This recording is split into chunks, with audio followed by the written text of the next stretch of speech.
Within the girl's body, the twins began to argue and quarrel with one another. There could be no peace between them. As the time approached for them to be born, the twins fought about their birth. The right-handed twin wanted to be born in the normal way, as all children are born. But the left-handed twin said no. He said he saw light in another direction and said he would be born that way. The right-handed twin beseeched him not to, saying that he would kill their mother. But the left-handed twin was stubborn. He went in the direction where he saw light, but he could not be born through his mother's mouth or her nose. He was born through her left armpit and killed her. And meanwhile, the right-handed twin was born in the normal way, as all children are born.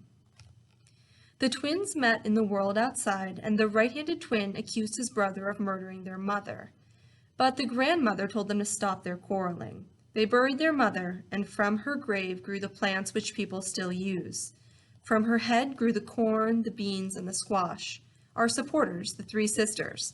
And from her heart grew the sacred tobacco, which the people still use in ceremonies and by whose upward floating smoke they send thanks. The women called her our mother, and they dance and sing in the rituals so that the corn, the beans, and the squash may grow to feed the people. But the conflict of the twins did not end at the grave of their mother, and strangely enough, the grandmother favored the left-handed twin. The right-handed twin was angry, and he grew more angry as he thought how his brother had killed their mother. The right-handed twin was the one who did everything just as he should. He said what he meant, and he meant what he said. He always told the truth, and he always tried to accomplish what seemed to be right and reasonable. The left-handed twin never said what he meant or meant what he said. He always lied, and he always did things backward. You could never tell what he was trying to do because he always made it look as if he were doing the opposite. He was the devious one. These two brothers, as they grew up, represented two ways of the world which are in all people.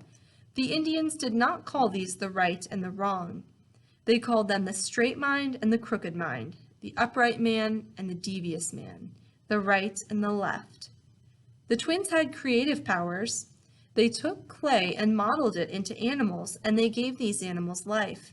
And in this, they contended with one another. The right-handed twin made the deer, and the left-handed twin made the mountain lion, which kills the deer.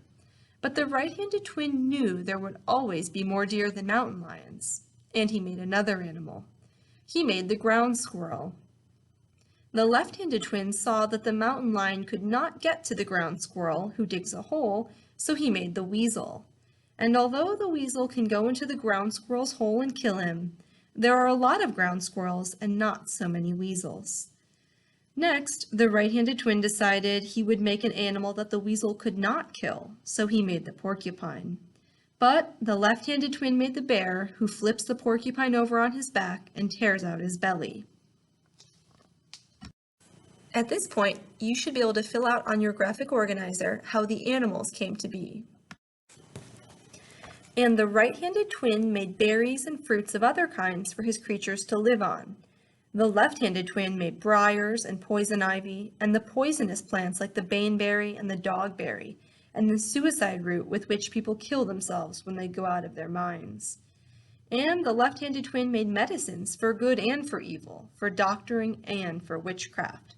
And finally, the right-handed twin made man. The people do not know just how much the left-handed twin had to do with making man. Man was made of clay like pottery and baked in the fire. At this point, you should be able to fill out on your graphic organizer how man came to be. But it's interesting because although they say in the story that the right-handed twin made man, it also says that the people do not know just how much the left-handed twin had to do with making man. So that makes you wonder just how much good and evil was in man. The world the twins made was a balanced and orderly world, and this was good. The plant-eating animals created by the right-handed twin would eat up all the vegetation if their number was not kept down by the meat-eating animals, which the left-handed twin created.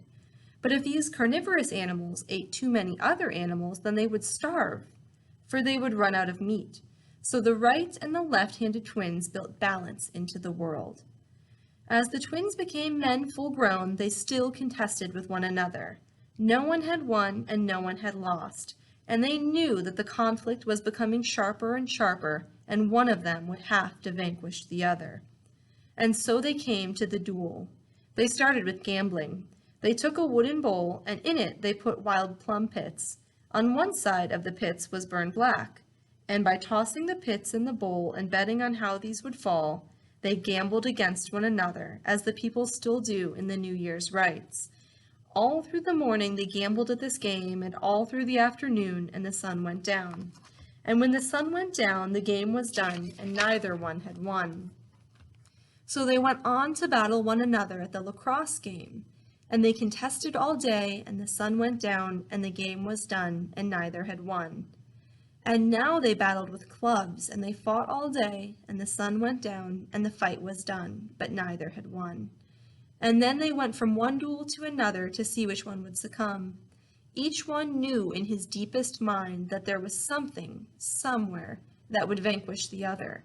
But what was it? Where to find it? Each knew somewhere in his mind what it was that was his own weak point.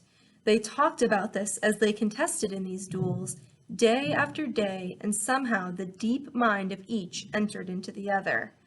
And the deep mind of the right-handed twin lied to his brother, and the deep mind of the left-handed twin told the truth.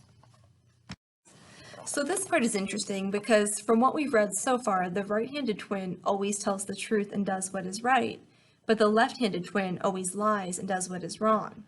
In this case, however, it says that the right-handed twin lied to his brother and the left-handed twin told the truth. On the last day of the duel, as they stood, they at last knew how the right-handed twin was to kill his brother. Each selected his weapon. The left-handed twin chose a mere stick that would do him no good, but the right-handed twin picked out the deer antler, and with one touch he destroyed his brother. And the left-handed twin died, but he died and he didn't die. The right-handed twin picked up the body and cast it off the edge of the earth.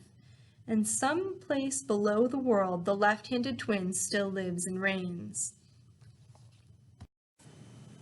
The story says that some place below the world, the left-handed twin still lives and reigns. So based on our own cultural myths and legends, what do you think that place reminds you of? When the sun rises from the east and travels in a huge arc along the sky dome, which rests like a great upside-down cup on the saucer of the earth, the people are in the daylight realm of the right-handed twin. But when the sun slips down in the west at nightfall and the dome lifts to let it escape at the western rim, the people are again in the domain of the left-handed twin, the fearful realm of night. Having killed his brother, the right-handed twin returned home to his grandmother, and she met him in anger. She threw the food out of the cabin onto the ground and said that he was a murderer, for he had killed his brother. He grew angry and told her that she had always helped his brother, who had killed their mother. In his anger, he grabbed her by the throat and cut her head off. Her body he threw into the ocean and her head into the sky. There, our grandmother the moon still keeps watch at night over the realm of her favorite grandson. At this point, you should be able to fill in on your graphic organizer how the day, the night, and the moon came to be. The right-handed twin has many names. One of them is sapling. It means smooth, young, green, and fresh and innocent. Straightforward, straight-growing, soft and pliable, teachable, and trainable. These are the old ways of describing him. But since he has gone away, he has other names. He is called He Holds Up the Skies, Master of Life, and Great Creator. The left-handed twin also has many names. One of them is Flint. He is called the Devious One, the one covered with boils, Old Warty. He is stubborn. He is thought of as being dark in color. These two beings rule the world and keep an eye on the affairs of men. The right-handed twin, the Master of Life, lives in the sky world. He is content with the world he helped to create and with his favorite creatures, the humans. The scent of sacred tobacco rising from the earth comes gloriously to his nostrils. In the world below lives the left-handed twin. He knows the world of men, and he finds contentment in it. He hears the sounds of warfare and torture, and he finds them good. In the daytime, the people have rituals which honor the right-handed twin. Through the daytime rituals, they thank the Master of Life. In the nighttime, the people dance and sing for the left-handed twin.